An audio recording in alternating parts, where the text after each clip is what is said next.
Le voy a dar la palabra a Nicolás Bermejo, que nos va a hablar de... entramos en una parte, si quieren, más técnica. Nos va a hablar de esta nueva versión de C3X, de las novedades que supone aquí, como estamos hablando de colegas de la misma casa, me va a costar muy poquito cortarte. Entonces te voy a pedir que acortemos un poquito, seguramente acortaremos un poquito también la pausa café y a lo mejor las preguntas que puedan surgir las trasladamos a la parte final. Cuando quieras, Nicolás. Muchas gracias, Alberto. Bueno, lo primero de todo, agradecerle su presencia aquí. Sí que me gustaría también agradecer a Alberto la posibilidad de organizar estos foros, porque un poco es el padre de la idea de estos foros Hábitat que se enmarcan dentro de uno de los objetivos básicos de Saint-Gobain, que es ayudar a los profesionales en su trabajo diario mediante el desarrollo de estas herramientas.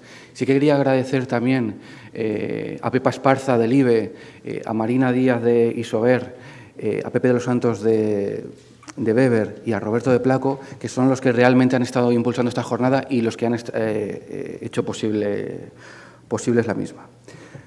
Antes de empezar con la parte técnica, porque voy a arrancar el CEX y vamos a ver los principales cambios que hay en la herramienta, sí que me gustaría presentarles a Marta Húmera, que está aquí arriba, es la responsable de las redes sociales de Saint-Gobain, está retransmitiendo el evento en directo. Hay una cuenta creada, SG Habitat-es, ha creado un hashtag Foro Habitat, en el cual pueden hacernos llegar todas las preguntas que estimen oportunas. Así que les invito a que a través de esta cuenta y este hashtag puedan ir enviando todas las preguntas, porque ya al final nos hará un resumen de todos los comentarios que nos habéis hecho llegar. Bueno, yo mi presentación la he dividido en dos partes. Una primera parte teórica en la que me gustaría transmitirles cuáles son las raíces que han hecho que todos los programas de certificación hayan cambiado y por qué, para que cuando abramos, por ejemplo, la nueva versión del CEX, de CERMA o la plataforma unificada, la plataforma HUL, sepamos interpretar qué es lo que está haciendo y por qué esos cambios tan profundos en el motor de cálculo, y después voy a abrir el CEX directamente para ver los cambios. Incluso también les invito a que me vayan diciendo qué cosas quieren que yo vaya tocando sobre un edificio que voy a abrir y a ver lo que ocurre. Les voy a mostrar también cómo podemos hacer la verificación del código técnico con CEX, a través de un nuevo plugin. Mi compañero Adolfo Somolinos después les comentará cómo podemos definir medidas de mejora de una forma totalmente automatizada. Bueno. Efectivamente, tenemos unas necesidades energéticas derivadas del sector residencial muy elevadas. En Europa, el 40% de la energía que consumimos pues lo hacemos en el sector de la edificación. Si además nos fijamos dónde consumimos esa energía en los edificios, pues la mitad de la misma pues la hacemos en calefacción y refrigeración. Parece, por tanto, muy lógico que desde todas las instituciones europeas pues haya focalizado en toda la legislación europea, como digo, pues a minimizar el consumo energético que dé como consecuencia una disminución de la demanda de la Unión Europea. Yo comentaba antes una persona del público el tema del símil de los coches, y siempre lo pongo porque a mí me pasó algo curioso con el tema de la eficiencia energética. Este es mi coche. Yo me compré el coche y la casa el mismo año, en el año 2002. Y claro, si comparamos la tecnología que integra mi coche, que costó 18.000 euros, con la que integra mi casa, que me costó 20 o 30 veces más, o 40, no lo sé, pues los resultados son asombrosos. Desde el punto de vista de eficiencia energética, yo voy en mi coche y sé lo que consume mi coche. Hoy a todos nos entra en la cabeza que si yo les digo que mi coche consume 5,8 litros a los 100, yo les estoy dando un indicador que todos interiorizamos. Pero ¿cuántos de nosotros sabe lo que consume, por ejemplo, nuestra casa? Es que ni siquiera los usuarios saben que la magnitud del consumo de una vivienda son los kilovatios-hora metro cuadrado año, por ejemplo. Entonces, el coche integra una serie de avances tecnológicos que, efectivamente, como decía la persona del público, pues encima no han ido encareciéndolos durante el tiempo. Todo lo contrario, los precios se han mantenido o incluso han bajado, doblándonos cada vez más los temas tecnológicos que integran el coche. Mi mujer se ha comprado un coche hace poco.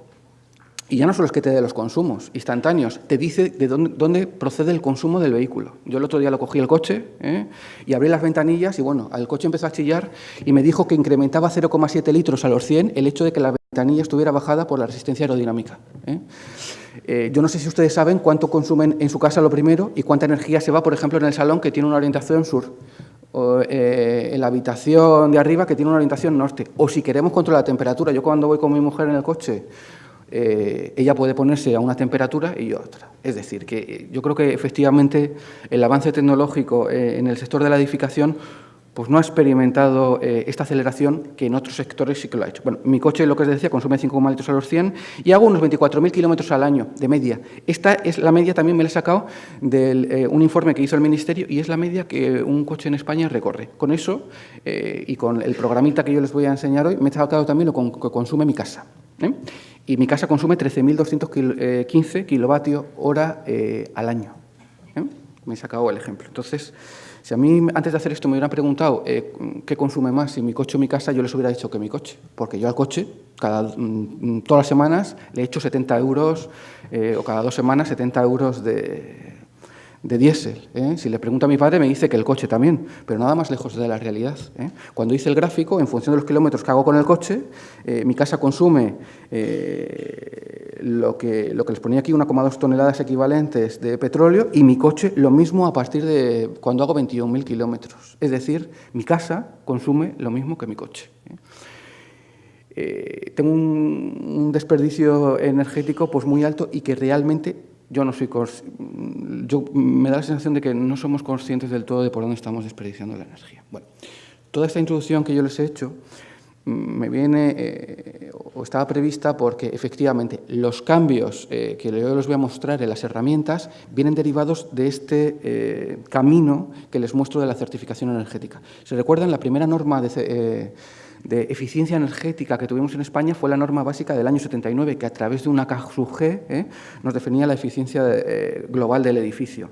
En el año 2006 teníamos el Código Técnico de la Edificación, la primera versión del Código Técnico de la Edificación que regulaba todos estos aspectos. En el año 2007 apareció el Real Decreto de Certificación Energética de los edificios existentes. Entonces, ¿cómo se hizo ese Real Decreto de Certificación? Pues en función de los requisitos del Código Técnico que había en el año 2006. Posteriormente a este Real Decreto apareció la Orden 1635 del 2013, que es el Código Técnico del 2013, que tiene unos cambios importantes sobre el Código Técnico del 2006. ¿Qué es lo que ocurre?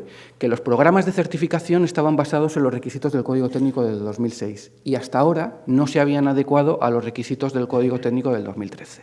Es por eso, por lo que desde el pasado 14 de enero, todos estos programas de certificación se han modificado para adecuarnos a los nuevos requisitos del Código Técnico del año 2013. Esas son las razones principales. ¿Qué va a pasar en el futuro? Pues no lo sabemos, pero sí que vemos en el futuro inmediato no lo sabemos, pero sí que sabemos lo que va a pasar en el año 2020, porque hay una directiva, la Directiva 2010/31/UE, que dice, o que nos dice a los técnicos, que todos los edificios que diseñemos a partir de ese año tienen que ser de consumo de energía casi nulo.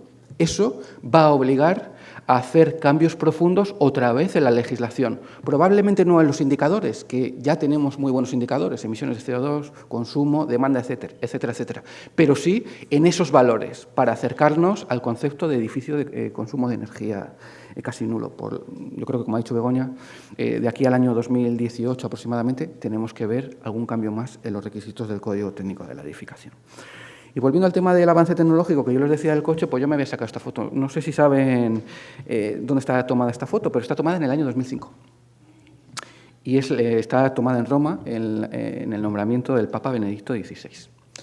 Y cuando yo hablaba del cambio tecnológico de mi coche, que me suena, que me lo compré hace 15 años y me suena pues muy lejano, pero fíjense el cambio tecnológico que hemos experimentado el usuario en otros sectores, automóvil y este. Esta es la misma fotografía tomada en el mismo sitio en el año 2013. El cambio tecnológico que hemos sufrido y que estamos sufriendo es brutal. En no sé cuántos años, pues fijaros cómo han evolucionado los coches o los automóviles o cómo hemos evolucionado en el sector. Entonces, ese impulso y ese cambio yo creo que tiene que venir también el sector de la edificación. ¿Por qué en mi casa no puedo tener, por ejemplo, un control domótico de la temperatura que cuesta 200 euros? ¿O por qué en mi casa no puedo tener, igual que tengo en el coche, las persianas motorizadas? Que es que pague 40 veces más por mi casa. ¿Por qué no puedo tener lo que yo tengo en el automóvil o lo que tengo en mi móvil, por ejemplo? Bueno, esto como introducción. Principales cambios en el procedimiento. Lo que les decía, los cambios en las herramientas de certificación, en todas, CERMA, la herramienta Hulk o C3X, vienen derivados de que necesitaban ser adaptadas a los nuevos requisitos del Código Técnico del 2013. ¿Qué cambios ha habido? Bueno, el primer gran cambio es el indicador de consumo de energía. Antes, el Código Técnico, la certificación, hablaba del consumo de energía primaria. Este consumo de energía incluía las procedentes de fuentes renovables y las procedentes de fuentes no renovables, las dos. Con la nueva versión del Código Técnico y para alinearse con los criterios de la directiva, se ha tenido que definir como indicador de consumo de energía el indicador de consumo de energía primaria procedente de fuentes no renovables. Por lo tanto, las energías renovables no van a contabilizar o no aparecerán directamente en el certificado. Luego vamos a ver un ejemplo cómo afecta eso cuando hagamos una calificación energética de un edificio que tiene gran carga de fuentes de energía renovables. También se han adaptado los datos climáticos y las escalas de calificación. Luego lo vamos a ver y vamos a ver qué consecuencias tiene si abrimos el CEX de un certificado que hayamos hecho con la versión anterior, con la 1.3, o si lo hacemos ahora con la versión 2.1, porque va a tener grandes cambios en cuanto al motor de cálculo y a los resultados. Podría tenerlo. Otra cosa, los factores de paso. Han cambiado los factores de paso. Como todos ustedes saben, la calificación energética se basa en una serie de indicadores. Uno de ellos son los kilos de CO2. El CO2 emitido al final se calcula entre la demanda y el rendimiento estacional por un coeficiente de paso. Estos coeficientes de paso han cambiado y además el coeficiente de paso de las emisiones de CO2 es directamente proporcional. Si disminuye el coeficiente de paso a la mitad, las emisiones de CO2 me bajan a la mitad. Vamos a ver cómo ha habido también cambios significativos. Los sistemas de sustitución también han cambiado. Saben que cuando en un edificio certificamos un edificio y como resultado del cálculo este edificio tiene una demanda, si el edificio no tiene equipos, el sistema asigna unos equipos de forma automática para satisfacer esa demanda. Esos equipos, que son los equipos de sustitución, tienen unos rendimientos. Estos equipos también han cambiado en los programas de certificación. El nivel de ventilación de viviendas también se ha adecuado un poco más a la realidad y aunque la ventilación, ahora el CEX, van a ver cómo nos pide el nivel de ventilación, tiene que estar definida en el HS3, de momento hay una nota del Ministerio en tanto en cuanto se defina esa habilitación. Bueno, pues por defecto el CEX, lo vamos a ver, nos da un valor de 0,63 renovaciones hora para residencial y 0,80 para no residencial. Y algunas cosas que han cambiado en el programa. Básicamente, lo van a ver cuando le abra la interface, el programa es la misma, el manejo es el mismo, pero hay algunas novedades muy sencillas y que vamos a ver. Por ejemplo, podemos introducir más de una referencia catastral o es algo muy bueno para los técnicos es que se genera un fichero XML que permite presentar de forma automática vía telemática todos los datos de nuestros certificados sin tener que rellenar documentación complementaria. Bueno, lo que les decía, principales cambios que vamos a detectar. El indicador de consumo de energía. Antes era la energía primaria total, renovables más no renovables. Ahora el CEX y todas las herramientas de calificación solamente tienen en consideración la energía primaria no renovable. ¿Qué quiere decir esto? Pues que si tengo un edificio que no tengo renovables, no va a haber ningún cambio. Pero si tengo un edificio que contiene un alto porcentaje de energías renovables, va a haber cambios, porque esa parte de la energía renovable no nos va a aparecer. Imaginamos, ¿qué es lo que ocurre si mi edificio consume renovables? Yo he hecho un certificado con cualquiera de las herramientas de certificación antes del 14 de enero y me había dado este resultado. Este es un edificio que tiene un alto componente de energías renovables. Esa energía renovables se ve aquí en el indicador de consumo de energía, que nos da 138 kilovatios hora metro cuadrado de año. Aquí está incluido la renovable y la no renovable. Y me da unas emisiones muy bajitas, de 5 kilogramos de CO2. Al final la energía renovable, como saben, contabiliza el factor de emisiones muy pequeño, entonces las emisiones son muy pequeñas. ¿Qué es lo que pasa si hago este edificio con la nueva versión? Como la nueva versión no integra las energías renovables, va a pasar esto. Las emisiones de CO2 van a ser las mismas o muy similares, pero el indicador de consumo de energía, como solo tiene en cuenta las no renovables, se nos va a subir. ¿Esto qué va a hacer? Va a provocar una convergencia entre el indicador de consumo y el indicador de emisiones. Esto, cuidado, que se lo tendremos que explicar muy bien al propietario, porque como a mi madre le entreguen este certificado de su casa, ella lo va a asociar a los electrodomésticos y se va a pensar que su casa no consume, y no es verdad. Lo que no consume son energías procedentes de fuentes no renovables, pero cuando tenga que comprar todos los meses su palet de pellets, por ejemplo, para satisfacerlo, pues igual se puede llevar un baño. Esto sí que nos va a obligar a explicar a los usuarios finales esto de la etiqueta energética. Más cosas que se han cambiado. Los datos meteorológicos. Antes el programa calculaba las demandas con unas solicitaciones exteriores, que al final, pues el clima de la localidad. ¿Cómo definían los programas antes estas solicitaciones exteriores? A través de unos archivos meteorológicos, y cada capital de provincia tenía un archivo meteorológico diferente. Madrid tenía uno, por ejemplo, Zaragoza tenía otro, Valencia tenía su archivo, Murcia tenía el suyo. ¿Qué daba lugar a esto? Bueno, pues que, por ejemplo, el mismo edificio situado en Madrid y en Zaragoza tuviera distintas demandas energéticas, puesto que las solicitaciones eran diferentes. Cuando ustedes hacían una certificación de un edificio en Valencia y otro en Murcia, que ambos son B3, si el mismo edificio lo hiciéramos en los dos sitios, antes tendríamos demandas diferentes porque los datos de cálculo son diferentes. Ahora eso se ha cambiado. Ahora, para cada severidad climática, se ha definido un archivo meteorológico. ¿Qué quiere decir esto? Pues esto quiere decir que ahora sí que dos municipios con la misma severidad climática van a tener valores iguales de demanda. Esto también nos puede dar lugar a cambios. Imaginemos que hicimos un edificio en Madrid o en Valencia antes del 14 de enero y ese mismo edificio lo calificamos ahora. La demanda no va a ser la misma porque las solicitaciones exteriores son diferentes. Eso también lo vamos a ver si cogemos un edificio que ya tuviéramos hecho, le damos a calificar ahora con la versión 2.1, con la nueva versión de CEX o la nueva versión de CERMA, las demandas que vamos a obtener son diferentes. Y también se han adecuado a las nuevas zonas climáticas definidas en el Código Técnico del 2013. Hay algunos cambios. Por ejemplo, hasta ahora, con el Código Técnico del 2006, por ejemplo, Canarias tenía el mismo clima, era la zona climática A. Los programas le asignaban el mismo clima que Cádiz, pero no tiene nada que ver el clima en Canarias con el clima en Cádiz. Entonces, se han creado unas nuevas zonas climáticas que representan más fielmente el clima de las zonas canarias. Por eso, cuando hagáis algún certificado, imaginaros en Canarias, aparecen unas zonas nuevas climáticas alfa. Y se han adecuado a algunas otras zonas. Por ejemplo, San Sebastián antes era C1, pues ahora es D1. Esto también va a provocar cambios en el certificado. Más cosas que han cambiado y que cuando hagamos un certificado vamos a ver los cambios. Lo vamos a ver ahora con un ejemplo, los coeficientes de paso, lo que os decía. Aquí están los coeficientes de paso anteriores y los de ahora. Y estos impactan directamente en la calificación energética, porque son directamente proporcionales a las emisiones de CO2. Y fijaros, por ejemplo, el gas natural ha pasado de 0,204 a 0,252. Esto es un incremento del 25%. Pero quizás el cambio más sorprendente es el de la electricidad, que ha bajado a la mitad. ¿Qué significa esto? Que las emisiones de CO2 de un edificio anterior, que certificásemos anterior al 14 de enero o con las versiones anterior y lo hacemos ahora con uno nuevo, sus emisiones de CO2, si tiene solo instalaciones eléctricas, han bajado a la mitad, directamente.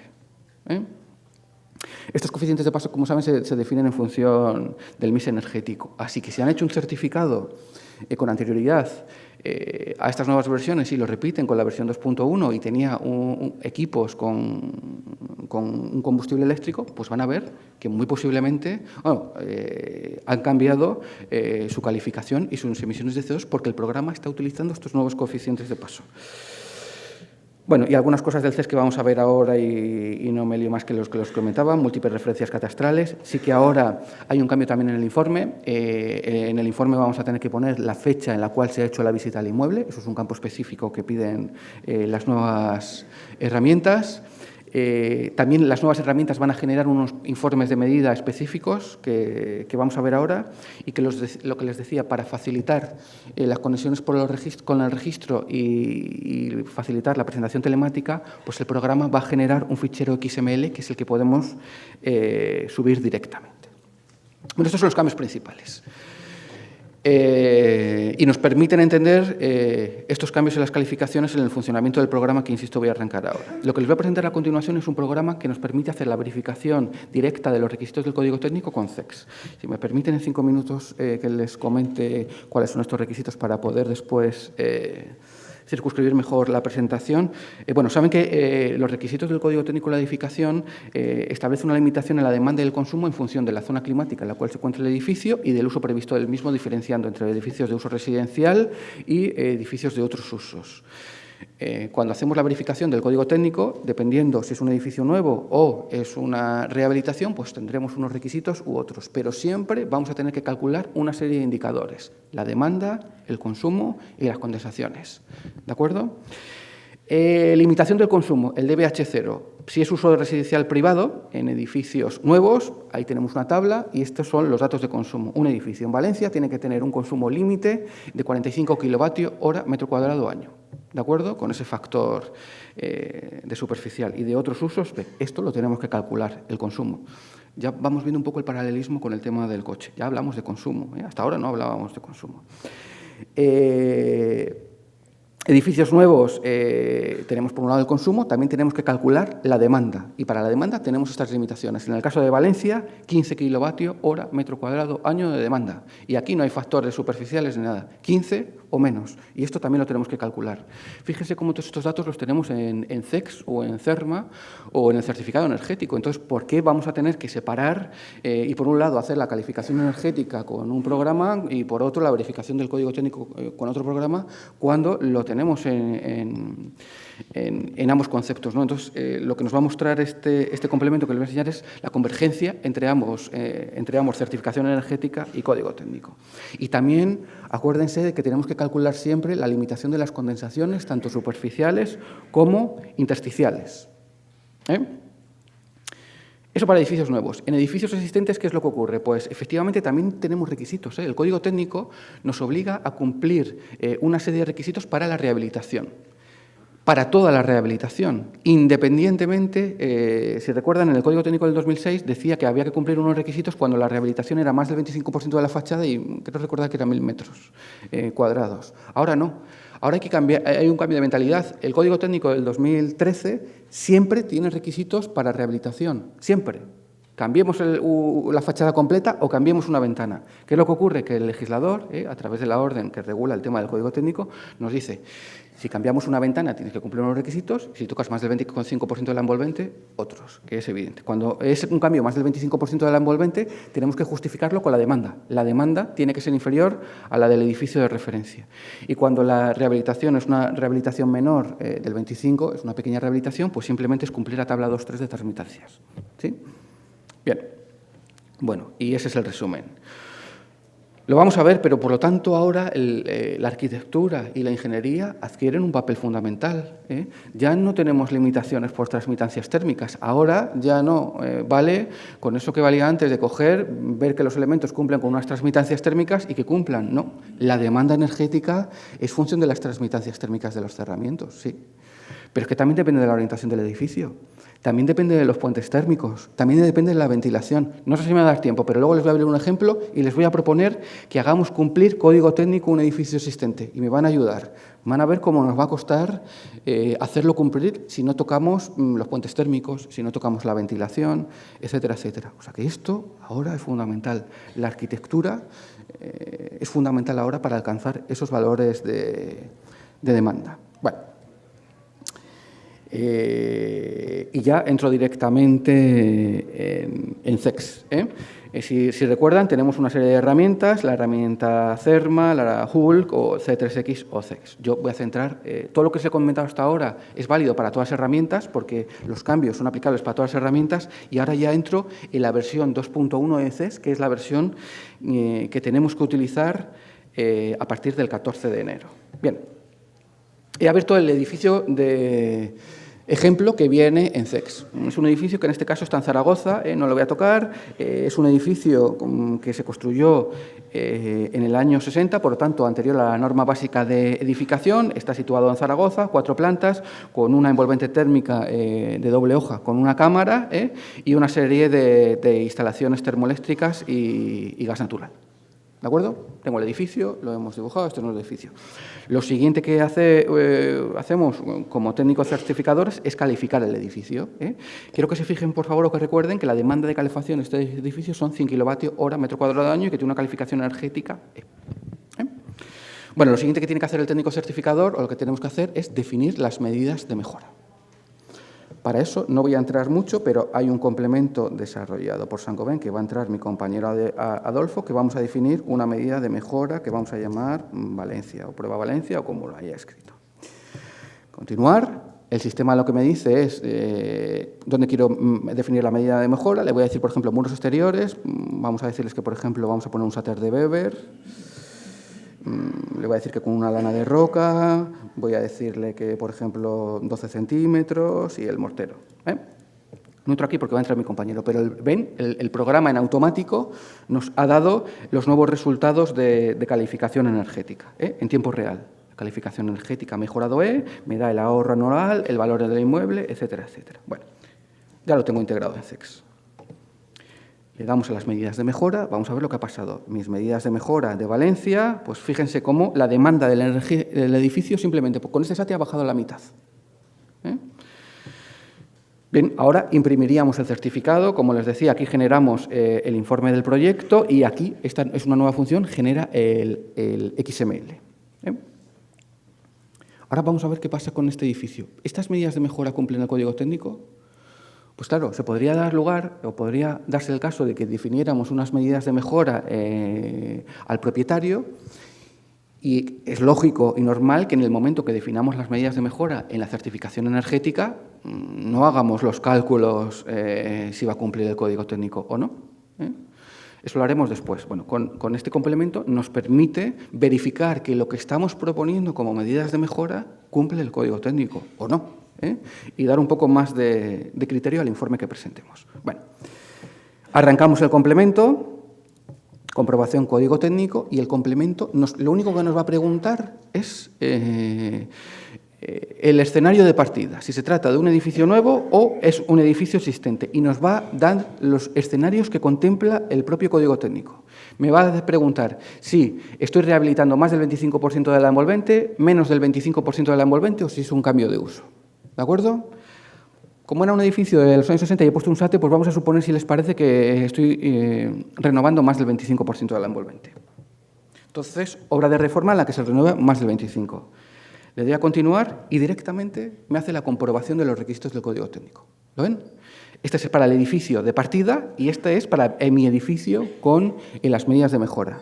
Fijaros, el edificio de partida no cumple. Si le pinchamos aquí, ¿por qué no cumple? Bueno, como es una rehabilitación, el DBH0 no procede. Me dice la limitación de la demanda energética que no cumple. Si le pincho, si recuerdan, para rehabilitaciones más del 25%, el edificio tendría que cumplir como límite la demanda del edificio de referencia. Me dice que la demanda del edificio de referencia son 75,8 y mi edificio de partida son los 100 y pico kilovatios hora metro cuadrado año. Por lo tanto, como es superior el edificio de partida, no cumple con el requisito del código técnico. Las condensaciones, me dice que no cumple. Las condensaciones intersticiales me está haciendo una comprobación del factor de resistencia superficial y me dice que son superiores a los que marca el código técnico para cada uno de los elementos de la fachada. Por lo tanto, no cumple. Y también me hace el cálculo de condensaciones intersticiales, que en este caso cumple. Hace el cálculo de la presión de vapor en cada uno de los puntos del cerramiento. Bueno, esto para el edificio de partida. ¿Qué pasa con el edificio que yo he proyectado y que he definido las medidas de mejora con el SATE? Ya me dice que cumple. ¿Por qué cumple? Limitación de la demanda. La limitación máxima que yo tenía, que el programa me calcula, son 75,8. Las medidas de mejora con el SATE, este edificio lo he dejado en 57. Por lo tanto, cumple. Recuerden que he puesto 14 centímetros de aislamiento y si recuerdan, si esto fuera un edificio nuevo, ¿se acuerdan de la limitación? Eran 15. Fijaros, con 14 centímetros tenemos 57. Tendríamos que bajar a 15. Luego, si me da tiempo, lo intentamos que hacer que cumpla. Bueno, en cualquiera de los casos, para rehabilitación, la medida que yo he propuesto cumple. Las condensaciones superficiales cumplen y las intersticiales, pues también. Y el programa me genera un informe. Le doy a generación de un informe y el programa pues me da un informe con todos los cálculos que ha realizado para la verificación del código técnico. No he tenido que hacer nada. Con todos los datos que he metido en CEX, el programa me ha hecho los cálculos y me va justificando uno por uno todos los requisitos del código técnico, tanto la demanda, las condensaciones superficiales, intersticiales, etcétera, etcétera. ¿Lo ven? Bueno, eso en cuanto a si es un edificio existente. ¿Qué pasa si es un edificio nuevo? 5 minutos más, si les parece. Edificio nuevo. ¿Qué pasa? Imaginemos que fuera un edificio nuevo. Vamos, no cumple, pincho aquí, fíjense, comprobación del H0, ya me lo hace, no cumple. ¿Por qué? Porque tengo una limitación de la demanda de 62 y estoy consumiendo 154. No cumple. ¿Qué debemos de hacer aquí para bajar este consumo? Primero, disminuir la demanda, que eso lo hacemos con aislamiento. El aislamiento en la parte opaca y la parte de la envolvente. Pero también tenemos que actuar sobre los equipos. Teníamos unos equipos muy malos. Si queremos hacer que cumpla la parte del consumo, tendremos que actuar también sobre los equipos. Pero fijaros, la demanda tampoco cumple. Ni la de calefacción ni la de refrigeración. En refrigeración, bueno, aquí me preocupa poco porque es una décima que a ver cómo bajamos. Pero fijaros en la refrigeración, con 14 centímetros de aislamiento que he puesto, todavía tendría que bajar a la mitad la demanda. ¿Se trata de poner más aislamiento? Hombre, pues yo como isover les diría que sí, pero como técnico les tengo que decir que no, que ya hemos puesto el aislamiento suficiente y que esta demanda no es porque no hayamos tratado los puentes térmicos, que los hemos tratado con un sistema SATE, o no es porque no hayamos puesto suficiente aislamiento, que hemos puesto 14 centímetros y para este edificio es suficiente.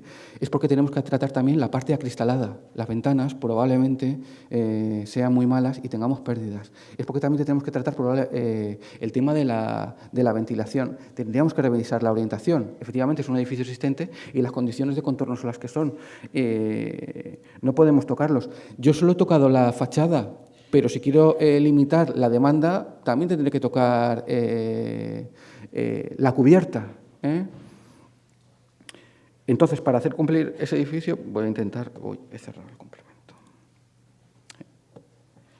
Termino ya, me salgo del complemento, voy al CES. Vamos a tocar las ventanas también a ver qué pasa y ya termino. Voy a definir una solución completa, la voy a llamar para diferenciarla de la anterior y le voy a decir al complemento que me defina las mejores medidas de mejora de forma automática. Va a hacer un análisis y en función de las condiciones de contorno, la orientación, el programa me va a calcular él solo y me va a proponer medidas de mejora. Continuar, me ha hecho el cálculo, fíjense ya cómo me da una letra C y me ha dicho que las mejores medidas de mejora para este edificio son 12 centímetros en la cubierta de aislamiento, 20 centímetros de SATE. O sea, sí, bueno, para cumplir los requisitos del año 2013 no lo tenía aquí, pero esto en una zona como Madrid es lo que tenemos que poner. En Valencia estamos en una climatología favorable y con 8 centímetros, 10 nos puede valer.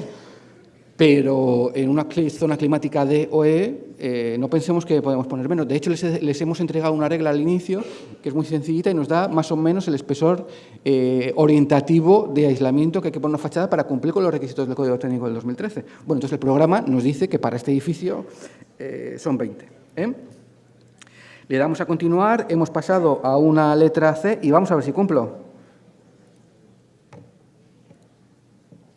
Fijaros ahora en la completa que yo he llamado, pues fijaros, el ahorro ya en demanda que el programa me propone es un 70% de ahorro en demanda. Complementos, comprobación, edificio existente, obra nueva, pues como no podía ser de otra manera, la nueva medida de mejora me compré con todos los requisitos.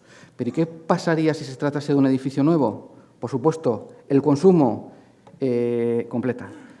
El consumo no me cumple, porque no toca instalaciones y no me cumple, pero es que la demanda tampoco. Ay, me queda en una décima. Me he quedado en una décima. Esto es porque no toca la ventilación. Me he quedado en una décima de cumplir. ¿Lo ven? 28,5 es lo máximo y mi edificio tiene 28,6. Me queda una décima. Eso es un defecto de cálculo y que la ventilación está un poco superior a 0,63. Bueno, pues salimos del complemento. Yo creo que esto es todo por mi parte.